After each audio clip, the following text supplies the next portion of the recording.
Earthling took Amazon as slave, and she became his wife. The war between Earth and the Amazonian star clans had ended in fire and ruin. Their warriors had been fierce, nearly unbeatable in battle. Tall, muscular, swift. But Earth's technology had turned the tide. When the peace treaty was signed, a darker custom followed.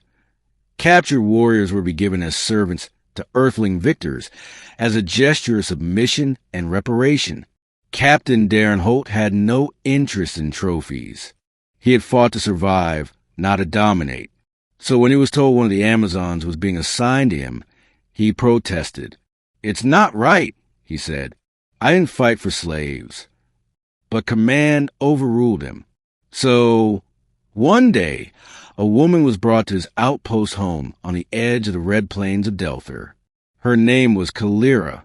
She was tall, easily a head taller than him, with bronze skin and storm-gray eyes that didn't flinch or lower when they met his. Her arms were bound, but her pride wasn't. "This is your assigned Amazon," the officer told Darren coldly. "Use her, or send her back for reassignment." The door shut behind them. Darren stared at her for a long time. She said nothing. She stood like a statue, jaw locked, eyes defiant. He picked up a knife and, to her surprise, cut her restraints. "You're not a slave here," he said. "Not to me?" She didn't thank him. She simply rubbed her wrists and stood in silence. Days passed. She didn't speak unless spoken to. She refused food the first day, then slowly began to eat, but always after he did, always sitting apart. Darren never touched her.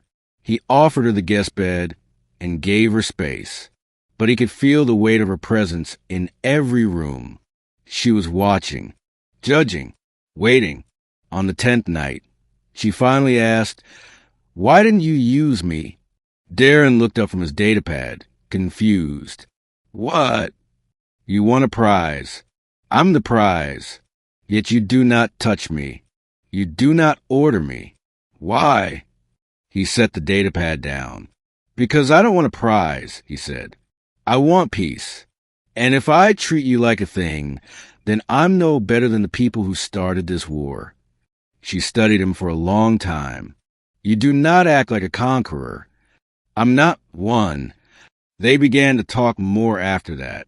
She told him stories of the old forests of Verenia, of her sisters who trained with swords longer than a man's arm, of their code, strength, loyalty, pride. She had once been a commander. Now she fetched water and cooked food in silence. He listened, never judging. In return, he showed her how to tend the small farm outside his outpost, how to fix the water purifier, how to fly a simple scout drone. One night, during a sandstorm, the lights flickered and the roof groaned. She flinched for the first time since arriving, not from fear, but from memory. He offered her a blanket. She refused it, but sat closer. "There was fire like this," she said, "when my city fell." He didn't say anything. "I fought until I couldn't lift my blade. I saw my people chained. I thought I'd die before this fate." "You're still alive," he said quietly. Her eyes met his. "And for the first time, I'm unsure whether that is a curse or a gift." Weeks turned into months. She no longer sat apart. She laughed sometimes, not often.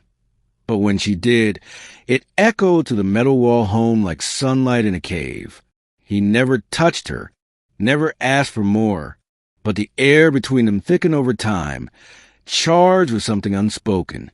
One night, after working late repairing a comm tower, Darren returned to find Kalira waiting by the fire.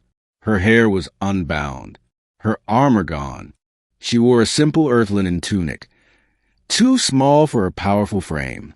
"I have thought long," she said.